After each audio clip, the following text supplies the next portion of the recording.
I watched him chase his dream while I stayed behind, slowly disappearing from both his life and my own. And I still couldn't bring myself to tell him the truth. I used to think I was the kind of person who could handle anything, honestly. Like, I'd see those couples at airports, crying, clutching each other like they were about to be shipped off to war, and I'd roll my eyes. I thought, come on, it's just a few months. FaceTime exists. Grow up. I was so sure I'd never be that person.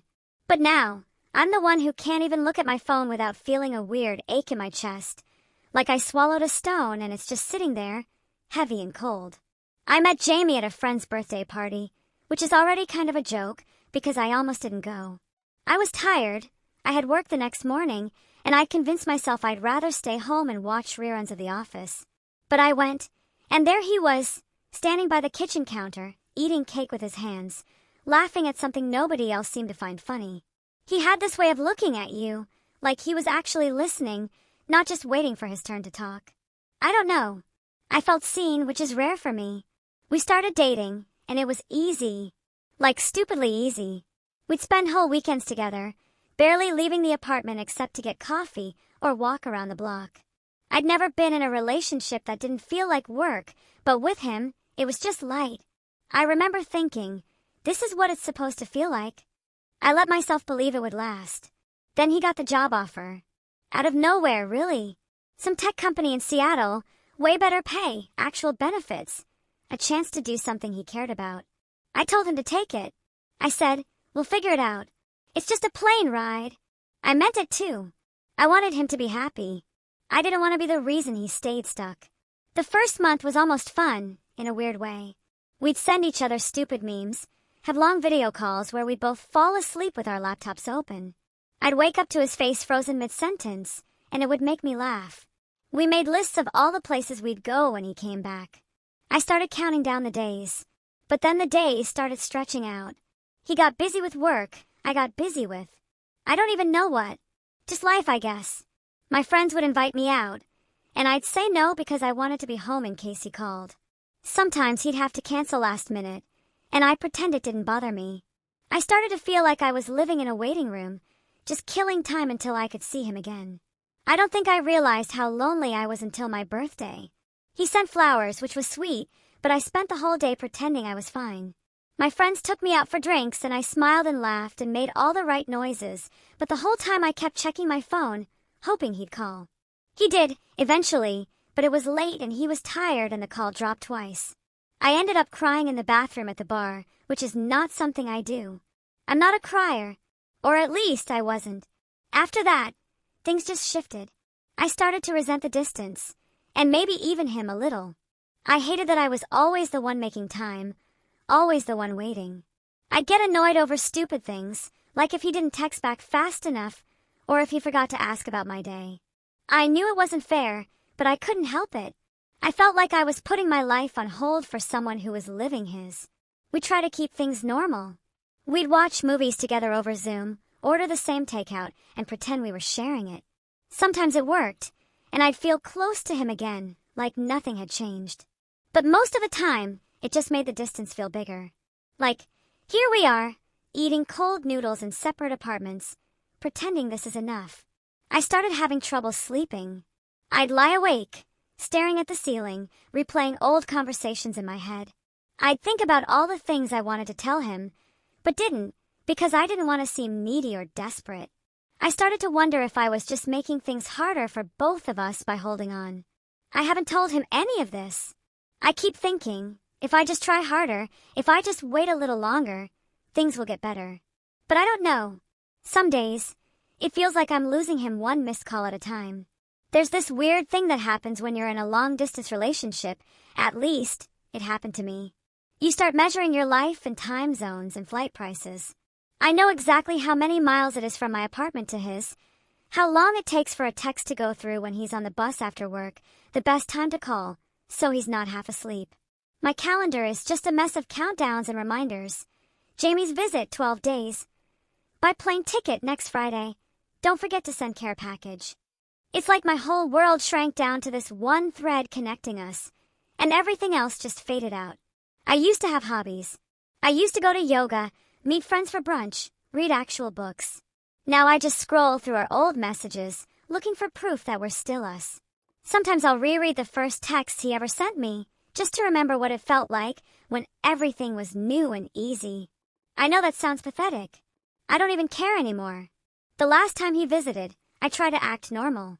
I cleaned the apartment, bought his favorite snacks, even wore the stupid sweatshirt he likes, the one that's 2 sizes too big and makes me look like a marshmallow.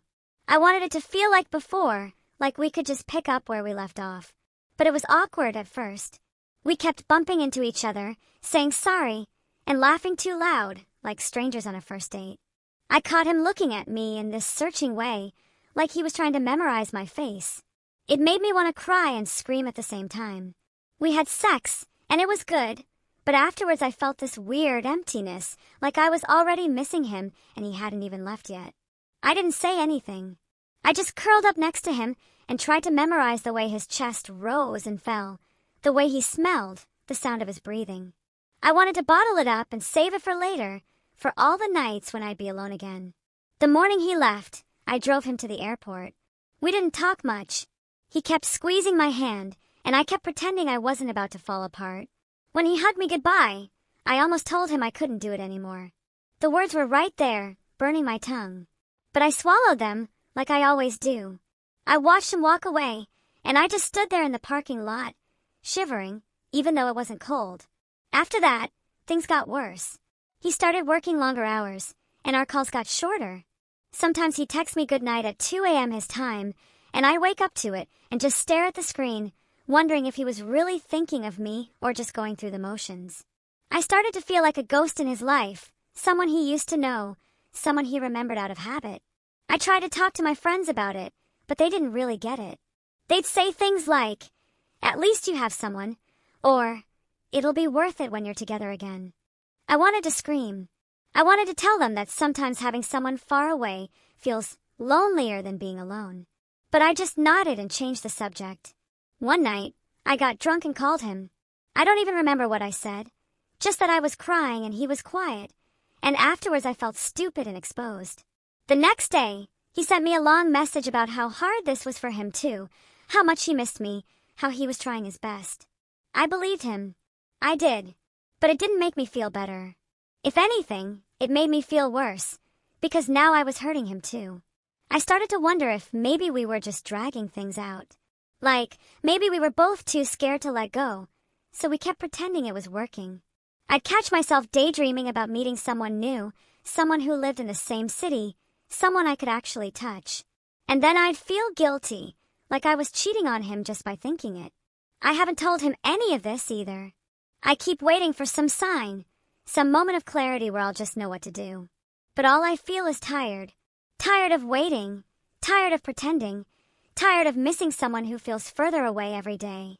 Sometimes I wonder if love is supposed to be this hard, or if I'm just not cut out for it. I used to think I was strong, but now I'm not so sure. Maybe I'm just stubborn. Or maybe I'm afraid of what my life would look like without him in it, even if it's just his voice on the other end of the line. I keep thinking there's going to be a moment where everything just clicks.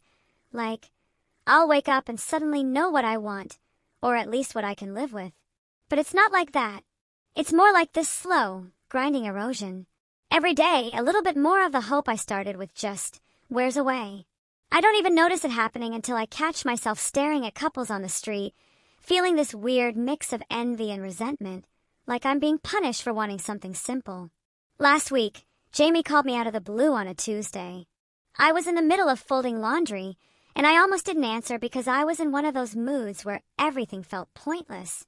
But I picked up, and he sounded different, tired, but also kind of distant. He told me he'd been offered a promotion, more money, more responsibility, but it meant he'd have to stay in Seattle for at least another year. Maybe longer. I didn't say anything for a long time. I just listened to him talk about the opportunity, how proud his parents were, how he didn't want to make any decisions without me. I could hear the hope in his voice, like he wanted me to tell him it was okay, that I'd wait, that we'd figure it out. And I wanted to. God, I wanted to be that person for him. But all I could think about was how tired I was, how much I missed him, how much I missed myself. He asked me what I thought, and I just froze. I said something vague, like, "I'm happy for you," and he went quiet. I could feel the space between us stretching, like a rubber band about to snap. I wanted to tell him everything. How lonely I was, how scared, how I didn't know if I could do this anymore. But I didn't. I just sat there listening to him breathe and tried not to cry. After we hung up, I sat on my bed for a long time, just staring at the wall. I thought about all the things I'd given up to make this work.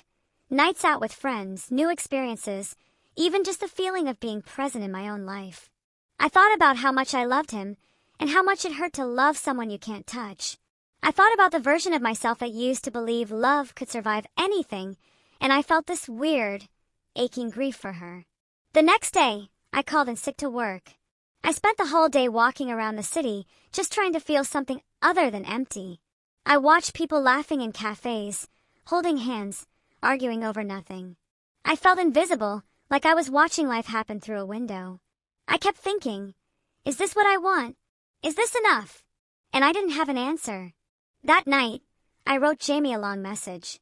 I didn't send it. I just needed to get the words out of my head. I told him how much I missed him, how hard this was, how I felt like I was losing myself in the waiting. I told him I loved him, but I didn't know if love was enough anymore. I saved the message in my drafts and went to bed. I wish I could say I woke up the next morning with some kind of clarity, but I didn't. I just felt lighter in a way. Like admitting the truth, even just to myself, took some of the weight off. I still haven't sent the message. I don't know if I ever will.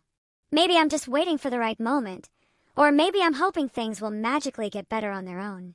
Jamie texted me yesterday, asking if I wanted to plan a visit. I stared at the screen for a long time before replying. I said yes, because I do want to see him.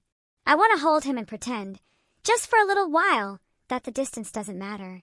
But I also know that after he leaves, I'll be right back where I started, alone in my apartment, counting down the days until the next visit, wondering how much longer I can keep doing this. I don't have a neat ending. I wish I did. I wish I could say I made a brave decision, or that we found some magical solution. But the truth is, I'm still here, still waiting, still trying to figure out if love is supposed to hurt this much. Some days, I think we'll make it. Other days, I'm not so sure. I guess that's just what it is right now. Messy, uncertain, and real.